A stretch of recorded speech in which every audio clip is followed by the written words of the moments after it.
Noi siamo un gruppo di cittadini che si è ritrovato, è trasversale, si chiama Montebelluna in testa, proprio perché abbiamo in testa la volontà di rivivere Montebelluna. Partono dalle piazze per arrivare all'ultimo piano della Loggia dei Grani, questo gruppo di cittadini che oggi si sono presentati alla città. Del resto siamo nei mesi a ridosso delle elezioni per il rinnovo di sindaco e giunta e al momento, con il Partito Democratico ed in genere il centro-sinistra ancora alle prese con conflitti interni, di fatto non c'è ancora una vera alternativa al primo cittadino uscente Marzio Favero.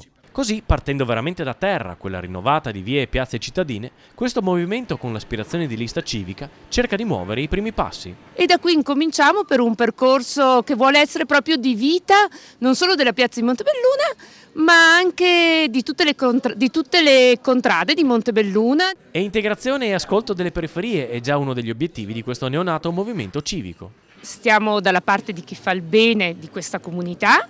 Crediamo che questa amministrazione comunale abbia lavorato in modo concreto e adeguato. Tra le presenze preparatorie alla presentazione ufficiale del movimento, anche un volto storico della politica veneta, Remo Sernagiotto. Un segnale chiaro soprattutto a Lega e Marzio Favero. Sernagiotto prima di tutto è un cittadino di Montebelluna, ricopre anche una carica istituzionale abbastanza importante, è in Europa e noi traiamo anche fonte di buone informazioni proprio su quello che sta succedendo in Europa. Insomma, ai piedi di Mercato Vecchio il centrodestra si rafforza mentre la sinistra non riesce a battere un colpo. C'è chi dice forse perché è ancora troppo ancorata a volti come De Bortoli o l'ex sindaco, ora senatrice Laura Puppato. Montebelluna aveva bisogno di cambiare, stiamo trascinando i piedi da 20-30 anni senza prendere nessuna decisione.